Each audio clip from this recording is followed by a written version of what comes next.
Wujudkan mimpimu di angkasa, warnai bintang di jiwa.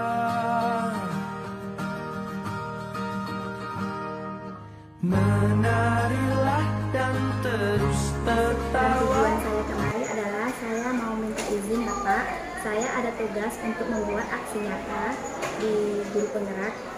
Jadi saya memilih untuk melakukan aksi nyata di sekolah kita. Oke, lebih kurang seperti itu. Kali ini memang programnya sangat, saya selaku kepala sekolah sangat mendukung, apalagi salat berjamaah itu yang dilakukan kemarin di masjid, karena mengingat kondisi COVID ini Bu, dialihkan kembali ke musala sekolah. Nah, ini suatu hal yang sangat positif barangkali.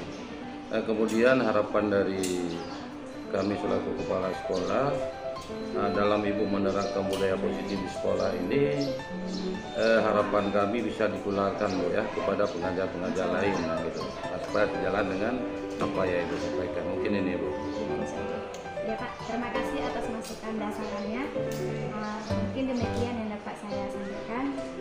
Terima kasih Bapak. Terima kasih kembali, selamat. Assalamualaikum warahmatullahi wabarakatuh.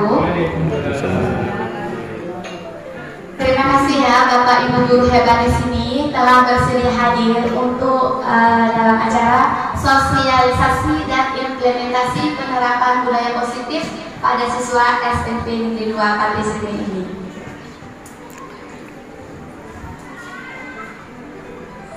Nah, Bapak dan Ibu guru semuanya, materi kali ini adalah tentang perubahan paradigma belajar, disiplin positif, motivasi perilaku manusia, 5 kebutuhan dasar, 5 posisi kontrol restitusi, segitiga restitusi, dan keyakinan kelas.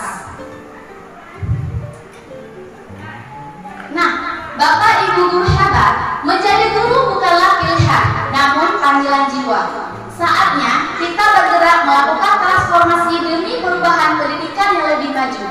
Pemerintah telah memberikan wadah bagi guru-guru Indonesia untuk bergabung dalam program pendidikan guru penggerak seperti yang saya jalani sekarang. Alhamdulillah ya Bapak Ibu guru, program kami telah berjalan kurang lebih 3 bulan dan insya Allah ke depan kami masih menunggu waktu sekitar 6 bulan lagi. Dan 3 bulan ini telah saya dapat ilmu yang sangat luar biasa.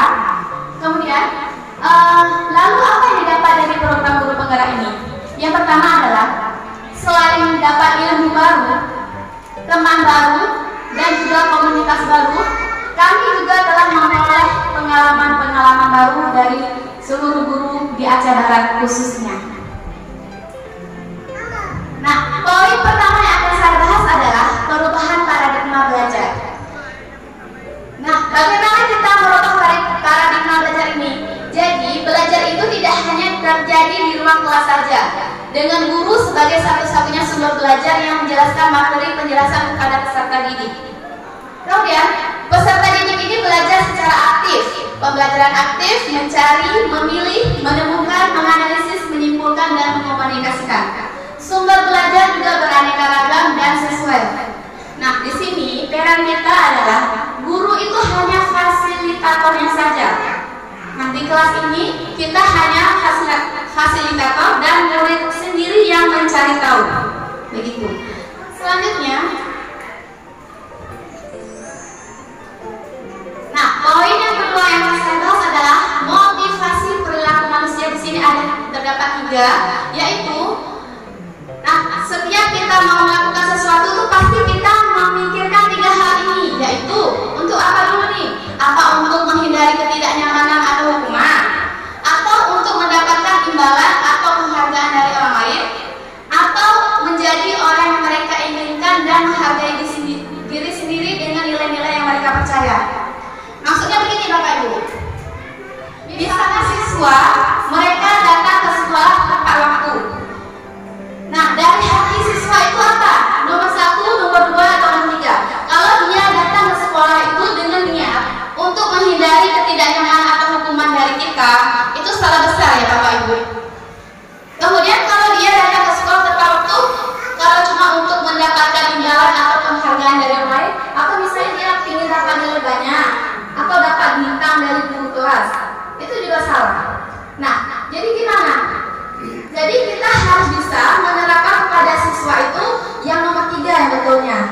Jadi untuk menjadi orang yang mereka inginkan dan menghargai diri sendiri.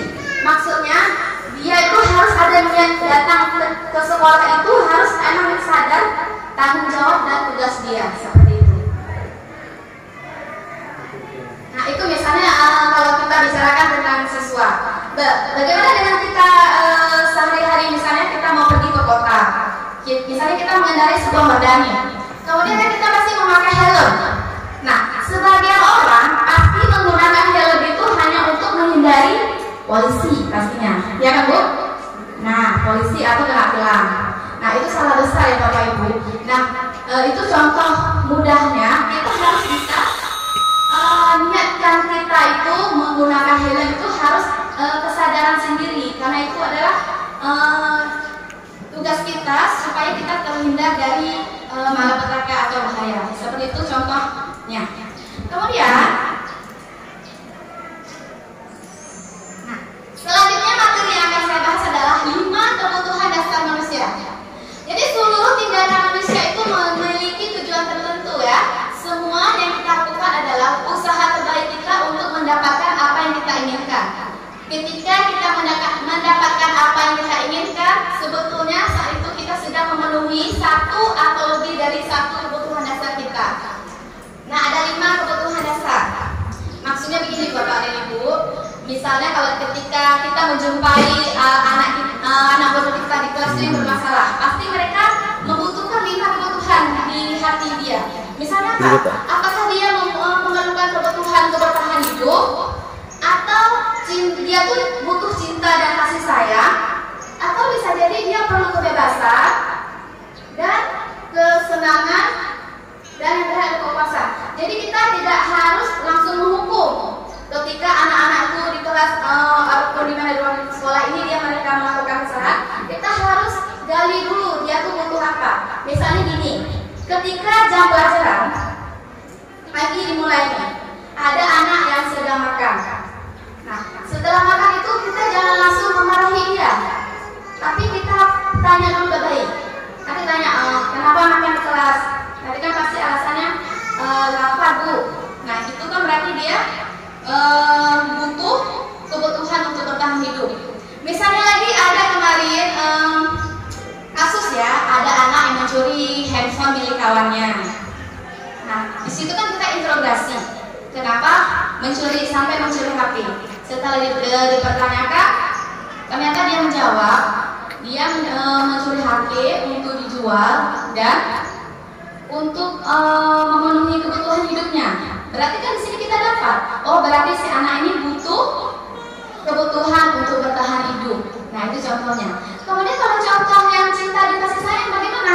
Misalnya ada di kelas anak ini terlalu ribut, gangguin kawannya lah, nggak memperhatikan guru menjelaskan. Nah setelah kita tanya baik-baik, akhirnya dia menjawab, oh ini dia akibat kurang perhatian dari orang tua. Jadi mereka tuh campurnya ke kita. Berarti itu dia butuh cinta dan kasih sayang. Jadi kita jangan langsung menghukum. Nah selanjutnya ketiga adalah kebebasan. Yang dimaksud kebebasan di sini gini. Misalnya si anak itu di kelas lari-lari, nggak mau diam di tempat duduk. Berarti dia tuh butuh kebebasan. Nanti kita tanya lagi kita tanya sama dia mengapa melakukan seperti itu. Pasti nanti dia menjawab, saya boring Bu dengan materi seperti ini, saya boring Bu dengan metode seperti ini. Nah itulah tugas kita, bagaimana cara kita membangkitkan mereka untuk aktif lagi belajar. Bisa juga dengan kita ganti metode-metode yang lain yang lebih bersemangat lagi anak-anak itu untuk belajar. Nah yang keempat adalah kesenangan. Kesenangan di sini adalah misalnya nih, ada anak yang sangat jahil di kelas. Dia suka kali mengganggu temannya sampai menangis. Misalnya tarik jilbab, terus temannya menangis. Pasti ada kejadian. Ataupun mengambil pulpen kawannya tanpa permisi, akhirnya udah marah-marah. Kita tanya tuh sama si anak, kenapa melakukan seperti itu? Pasti jawab gini, saya Bu melakukan itu karena saya suka aja lihat dia menangis. Nah, berarti kan dia itu butuh kesenangan. Oke. Selanjutnya adalah kekuasaan. Nah, kekuasaan di sini maksudnya adalah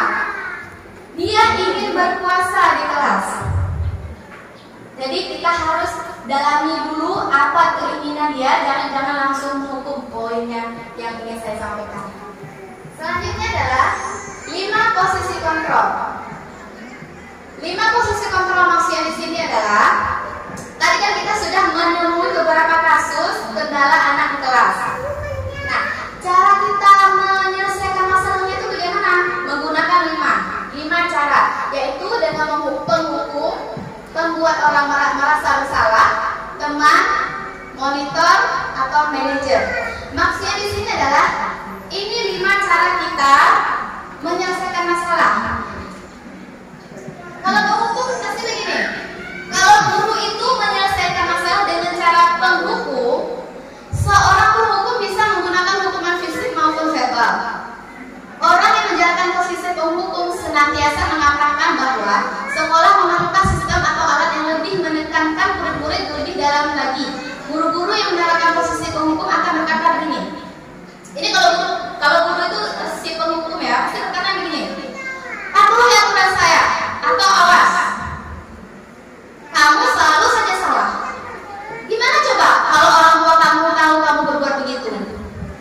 Nah, di posisi ini murid akan memiliki penilaian yang buruk tentang diri mereka.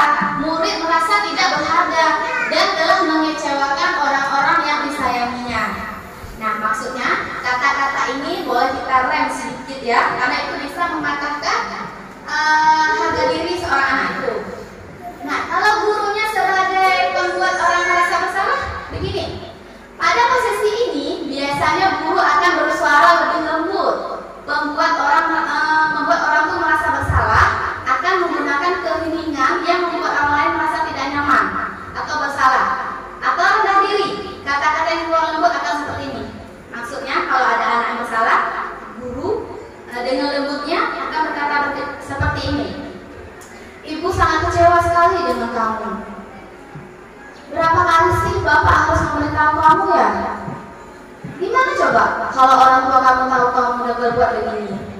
Nah, di posisi ini murid akan memiliki penilaian diri yang buruk tentang diri mereka.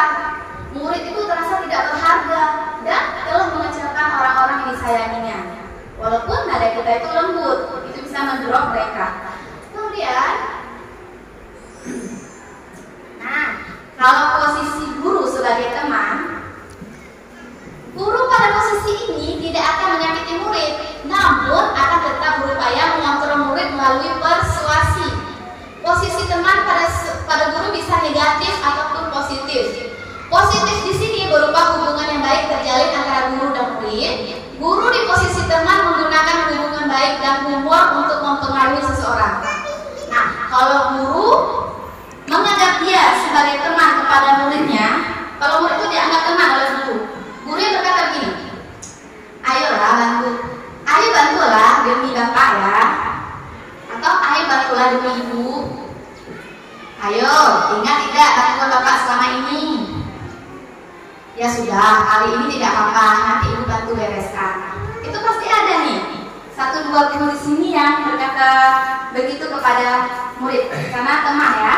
Nah, tapi yang perlu Bapak Ibu ketahui adalah hal negatif dari posisi teman adalah bila suatu saat guru tersebut tidak membantu, maka murid akan kecewa dan berkata, saya pikir Bapak Ibu teman saya. Murid tuh, nah jadi murid merasa dikecewakan dan tidak mau lagi berusaha. Hal lain yang mungkin timbul adalah murid hanya akan bertindak untuk guru tertentu. Nah, mungkin tidak terjadi ya di sekolah kita ini ya. Nah, dan tidak untuk guru lainnya. Murid akan tergantung pada guru tersebut. Nah, kita garis besarkan di sini. Hal lain yang mungkin timbul dan murid hanya akan bertindak untuk guru tersebut. Nah, kalau salah satu guru di sini yang menerapkan metode seperti ini, si murid itu akan hanya patuh dan menjalankan tugas dengan guru tersebut, tidak berlaku dengan guru yang lain. Itu hal negatifnya. Tapi ada positifnya ya Bapak Ibu guru ya. Dengan teman ini anak-anak akan lebih terbuka kepada kita. Jadi setiap tindakan tuh ada positifnya dan ada negatifnya. Nah, kalau guru sebagai monitor atau pemantau, nah pasti mengatakan seperti ini. Peraturannya itu apa? Apa yang telah kamu lakukan? kalau di sini seorang pemantau sangat mengandalkan perhitungan data yang dapat digunakan sebagai bukti atas perilaku seorang. Posisi C ini akan menggunakan stiker, slip catatan. Posisi nol tersendiri berawal dari teori stimulus atau respon yang menunjukkan tanggung jawab guru dalam mengontrol murid.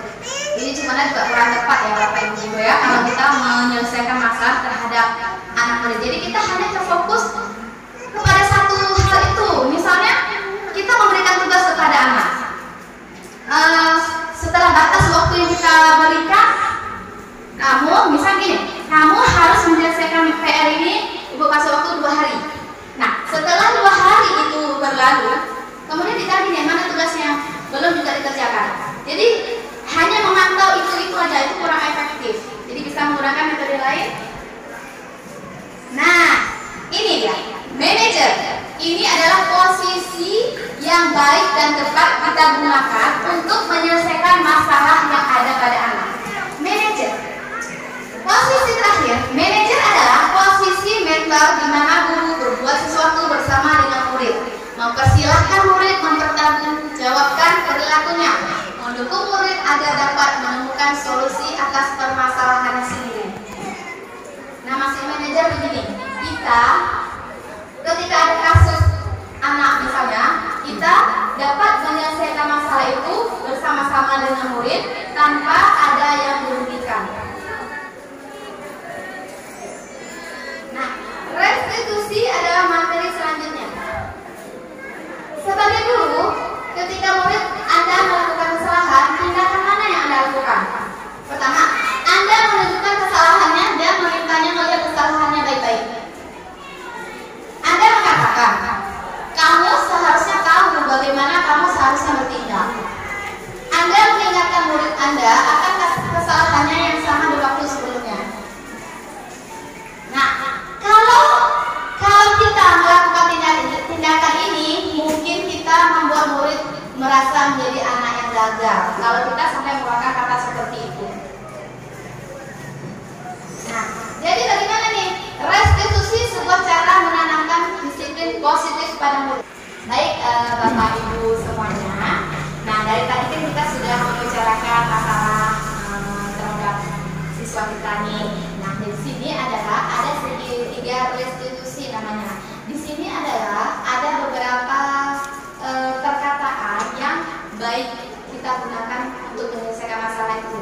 Nah, di segitiga restitusi ini kita bisa menggunakan kalimat ini kepada anak. Kamu tentu punya alasan mengapa melakukan itu. Nah, bisa juga, adakah cara yang lebih efektif untuk mendapatkan apa yang kamu butuhkan?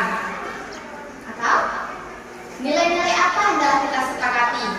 Nah, kalau bicara nilai-nilai apa yang telah kita sepakati, nanti anak-anak bakalan kembali lagi berpikir mereka tentang keyakinan kelas. Karena setiap kelas, setiap siswa itu pasti mempunyai keyakinan kelas sendiri-sendiri, dan itu adalah kewajiban yang mereka harus jalankan. Jadi kembali lagi kepada keyakinan kelas. Atau kamu ingin menjadi orang yang seperti apa? Nanti kan anak-anak pasti menjawabnya. Nah, ketika anak-anak itu melakukan kesalahan, bisa kita utarakan seperti ini. Setiap orang pasti pernah melakukan kesalahan. Karena tidak ada manusia di dunia yang sempurna. Jadi kita nggak langsung menjatuhkan harga diri dia, tapi bisa juga mengatakan kamu bukan satu-satunya yang pernah melakukan hal ini. Seperti itu. Nah, di segitiga restitusi ini kita bisa validasi tindakan yang salah, menstabilkan identitas, menanyakan keyakinan.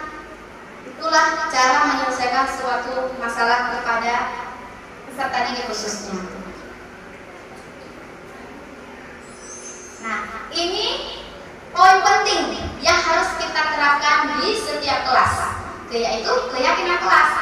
Nah, keyakinan kelas itu adalah setiap tindakan atau perilaku yang kita lakukan di dalam kelas dapat menentukan terciptanya sebuah lingkungan yang positif. Perilaku warga kelas tersebut menjadi sebuah kebiasaan yang akhirnya membentuk sebuah budaya positif. Untuk terbentuknya budaya positif, pertama-tama perlu diciptakan dan nanti di kelas kita bisa membuat keyakinan kelas itu, tapi keyakinan kelas itu bukan kita yang membuatnya, tapi anak-anak tersebut. Mereka tuh pingin suasana kelas yang bagaimana. Nanti bisa mereka tuangkan di secari kertas yang indah dan bisa ditempel di depan kelas. Nanti kalau misalnya mereka melanggar keyakinan mereka, pasti balik lagi mereka akan berpikir 2 kali. Kalau kita buat peraturan kelas, pasti anak-anak tuh berasumsi begini, peraturan kan dibuat untuk dilanggar, ya kan Bu, Bapak? Nah, kalau mereka buat yang keyakinan, mereka pasti kalau membuat sesuatu kesalahan itu mereka ingat keyakinan yang telah mereka buat. Nah, ini ada contoh kasus ya. Beberapa minggu lalu saya sudah menangani 2 kasus dan alhamdulillah saya telah menyelesaikan dengan cara yang manajer tadi, bukan sebagai pemantau, bukan sebagai teman, dan juga bukan sebagai penghukum yang telah kita jabarkan tadi. Tapi saya menyelesaikan dengan cara saya, yaitu cara manajer. Karena dengan cara manajer adalah cara yang tepat untuk menyelesaikan masalah anak tanpa menjatuhkan harga diri mereka dan mereka bisa kembali ke kelompoknya lagi. Contoh kasusnya adalah buang sampah sembarangan. Nah, kemarin saya kedapatan ada kawannya yang melapor bahwa misalnya si Novita membuang sampah sembarangan. Nah, di sekolah kita sudah buat kesepakatan, buat peraturan kalau tidak boleh membuang sampah sembarangan, tapi dia melakukan itu. Akhirnya kan kami panggil nih, kami tanya baik sebagai manajer tadi, tidak langsung menghukum dia, tapi tanya baik. Seperti yang di sini 3 restitusi saya. Yang di sini 3 restitusi tadi. Nah ini, kami validasi dengan alasannya. Kamu tentu punya alasan mengapa melakukan itu. Nah, saya tanya baik sama dia, Novita, kenapa tadi buang sampah sembarangan? Dia menjawab, oh ya Bu, maaf Bu, tadi saya buru-buru, saya telat atau terlambat di kelas. Nah, dia menjawab, nilai-nilai apa yang telah kita sepakati? Nah, ini bisa kita tanya kepada Novita yang membuang sampah tadi. Kita tanya baik sama dia, Novita, apa Novita tidak ingat dengan keyakinan kelas yang kita buat kemarin? Ya Bu, ingat. Apa coba? Ya Bu, dia dilarang buang sampah sembarangan. Nah, dengan itu kan dia sadar keyakinan itu mereka sendiri yang buat. Jadi mereka dengan tanya seperti ini, dia akan menyesali perbuatannya. Kemudian, jadi saya tanya baik-baik sama dia. Jadi saya tidak langsung menghukum dia, tapi tanya balik sama dia. Jadi bagaimana solusinya nih Novita biar masalah ini kita selesai. Dia dengan sendirinya menjawab dan dia sadar akan kesalahan dia. Dia menjawab seperti ini. Ya Bu, saya minta maaf, saya akan mengambil sampah itu dan saya tidak akan mengulangi lagi. Begitu kata dia. Berarti di sini dapat disimpulkan kita guru bisa menyelesaikan masalah dengan cara manajer yang kita pelajari tadi. Nah, kasus yang kedua adalah berkelahi. Nah, kemarin juga sudah diangkat kasusnya. Ada salah 2 siswa antara Cika dan Dede. Mereka kedapatan berkelahi di depan kelas. Setelah kami panggil, ternyata mereka berkelahi hanya hal sepele, yaitu hanya buku catatan dia ketumpahan air. Tumpahan air apa? Kopi loh masalah ya. Jadi catatan dia itu rusak. Otomatis kan si Cika yang punya buku ini marah besar. Nah, setelah marah itu kami panggil. Nah, itu juga kami selesaikan dengan cara segitiga restitusi. Segitiga restitusi kembali lagi ke sini. Nah, tanya berkelahi tadi ya. Kamu tentu punya alasan mengapa melakukan itu. Dia menjawab, ya Bu, dia tadi merusak buku saya. Jawabnya. Kemudian, adakah cara yang lain? Adakah cara yang lebih efektif untuk mendapatkan apa yang kamu butuhkan? Nah, ini kita tanyakan sama yang mulai berkelahi tadi. Kita tanya baik-baik sama dia. Ada nggak cara lain supaya tidak berkelahi, tapi dengan cara yang sehat? Terus dia menjawab, yang korbannya ya, saya yang punya buku nih. Jadi maunya gimana tanpa berkelahi? Ya Bu, besok kan saya ulangan. saya mau buku catatan saya ini kembali seperti semula dan saya bisa untuk belajar. Nah, di sini kan kita dapat jawabannya dengan cara kita bertanya seperti ini. Jadi tanya lagi ke kawannya. Jadi bagaimana tanggapannya? Nah, kawannya lagi tadi terjawab. Iya Bu, saya minta maaf kepada teman. Saya juga akan menggantikan buku yang saya rusak tadi. Nah, di sini dengan cara seperti ini kita sudah dapat sebuah kesimpulan yang positif. Tidak langsung menghukum si anak yang bersalah tadi, tapi dapat menyelesaikan dengan cara bersama dengan segitiga restitusi ini. Kemudian kembali lagi ke pembentukan keyakinan kelas. Nah, keyakinan kelas ini bersifat lebih abstrak.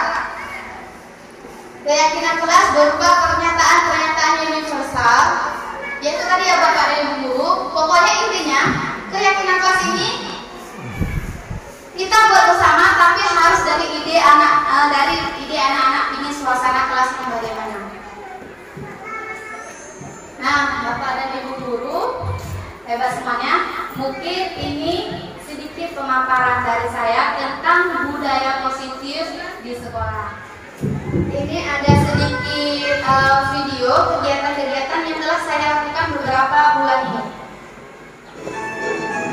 Nah, ini Bapak Ibu Guru adalah kegiatan-kegiatan saya selama saya mengikuti guru penggerak di SMP Negeri 2 Pantai Cermin ini.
Bismillahirrahmanirrahim.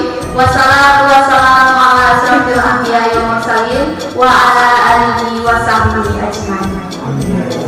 Pertama-tama mari kita panjatkan puji dan syukur atas kehadiran Allah Subhanahu wa taala. Karena akan berkat rahmat dan hidayahnya kita semua dapat berkumpul di ruangan ini dalam keadaan sehat walafiat dan tidak kekurangan suatu apapun. Kemudian tidak lupa pula kita sambung sajikan kemampuan alam Nabi besar Muhammad Sallallahu Alaihi Wasallam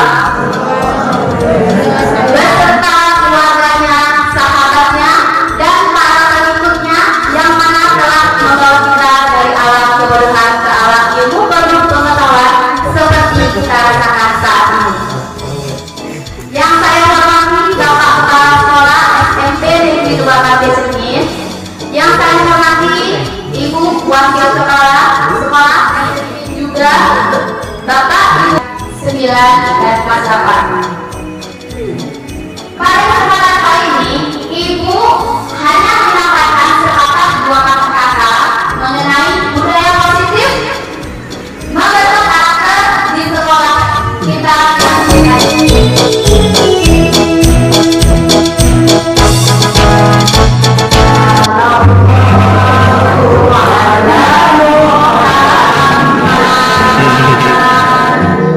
Sallallahu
Puji syukur kehadirat Allah SWT, di mana pada hari ini kita sudah dapat berkumpul dalam rangka mengikuti sedikit sosialisasi tentang keyakinan siswa terhadap pembelajaran dan keyakinan siswa terhadap mematuhi suatu aturan yang diterapkan di sekolah. Kepada narasumber yang telah memberikan waktu kepada kami, langsung saja Ibu menanggapi apa yang Ibu sampaikan dulu tentang keyakinan kelas.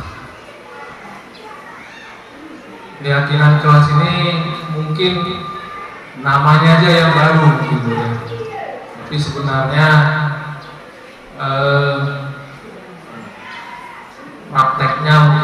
bahasa prakteknya itu mungkin sudah lama gitu ya, atau kesepakatan juga bisa juga gitu kesepakatan.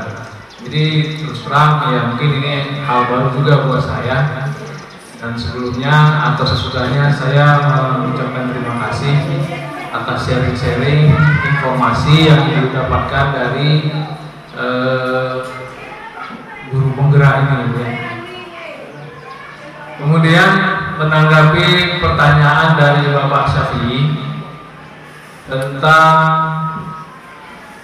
membudayakan kebersihan kelas ya. Sebenarnya mungkin di sekolah-sekolah juga permasalahan kebersihan ini juga masih menjadi masalah juga gitu ya. Seperti yang disampaikan oleh narasumber tadi, bahwa kalau pagi sebenarnya sekolah kita ini sudah bersih gitu. Nah, permasalahannya ketika istirahat. Ketika istirahat anak-anak kita ada yang belanja, kemudian setelah itu mereka masih memiliki budaya membuang sampah sembarangan. Nah, jadi salah satu solusinya itu yang disebutkan oleh teman kita tadi sebagai narasumber, yaitu membuat satu kesepakatan, termasuk mungkin di dalamnya menjaga kebersihan. Nah, tapi ada satu menurut saya yang sifat anak-anak ini terhadap buang sampah ini, yang pertama menurut saya karena belum merasa memiliki ya. Kenapa? Karena sekolah ini mereka belum merasa memiliki. Kalau seandainya budaya merasa memiliki, nah, ya, insya Allah saya yakin mereka juga akan bisa untuk menjaga lingkungan sekolah agar tetap bersih. Kenapa? Mungkin sudah kita lakukan tempat-tempat sampah di depan kelas masing-masing. Jadi seandainya anak-anak itu merasa memiliki seperti sekolah ini seperti rumahnya sendiri, nah, saya yakin ya mungkin bisa kita tingkatkan kebersihan sekolah kita ini. Jadi menurut saya itu salah satu masukan kita ya untuk saling mengingatkan anak-anak agar sekolah ini bisa mereka merasa untuk memiliki seperti rumah sendiri. Karena apapun cerita, karena kita dari jam 8 sampai jam kita bilang jam 1 gitu. Jadi 8, 9, 10, 11, 12, 1, 5 jam. Jadi rata-rata 5 jam kita berada di sekolah. Jadi sekolah ini merupakan rumah kita setelah rumah kita pribadi yang ada rumah masing-masing. Jadi mungkin ini saja masukan dari saya untuk upaya menjaga kebersihan di sekolah kita ini. Terima kasih. Mohon maaf atas segala kekurangan. Assalamualaikum warahmatullahi wabarakatuh. Baik, terima kasih banyak kepada Pak Didi atas jawabannya yang sangat luar biasa. Pertanyaan dari Bapak Syafi'i tadi. Baik, Bapak Ibu semuanya, ada lagi yang mau bertanya tentang sesi kita yaitu budaya positif yang ada di sekolah? Ibu mau tanya? Ya, silakan Ibu. Assalamualaikum warahmatullahi wabarakatuh. Waalaikumsalam. Begini Bu, di dalam kelas sering saya dapatkan ada siswa yang malas mengerjakan soal. Jadi setiap kita kasih baik latihan, tugas ya, selalu ada alasan ini itu untuk tidak melaksanakan yang kita suruh. Jadi menurut Ibu, bagaimana solusi supaya anak-anak yang malas tadi bisa mengerjakan tugas atau apa yang kita suruh? Terima kasih. Assalamualaikum warahmatullahi wabarakatuh. Baik, alhamdulillah pertanyaan yang sangat luar biasa bagus. Tadi pertanyaannya bagaimana cara kita menghadapi ada siswa atau siswi yang malas di kelas, ya betul Bu? Nah, di sini kan kita menemukan kasus baru, ya kan Bapak dan Ibu? Nah, di sini bisa kita menggunakan 5 kontrol tadi. Kita ini sebagai apa? Pemantau kah? Monitor kah? Sebagai teman ataupun sebagai manajer. Nah, terlebih lagi kalau kita menghadapi anak yang malas, mungkin rata-rata setiap kelas pasti ada 1-2 yang malas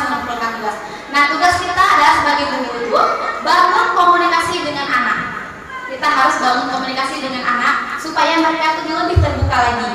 Kemudian ajak anak untuk menentukan tujuan belajarnya itu apa. Mungkin anak yang malas itu mereka belum dapat tujuan belajarnya itu apa. Jadi kita bisa menjelaskan tujuan belajarnya itu apa. Nah, langkah yang selanjutnya untuk menghadapi anak yang malas itu adalah kenali gaya belajar anak. Misalnya anak nih nggak suka dengan model seperti ini, mereka lebih tertarik dengan model seperti itu. Ya sudah, kita terapkan. Kan tugas kita adalah menuntun mereka mau belajar seperti apa. Yang pasti dengan tujuan mereka bisa meraih prestasi yang cemerlang. Seperti itu. Kemudian solusi yang lain adalah buat suasana belajar yang lebih menyenangkan. Seperti itu. Ya, Ibu bisa diterima. Saya mau satu lagi dari Dewan Guru untuk berargumentasi ya.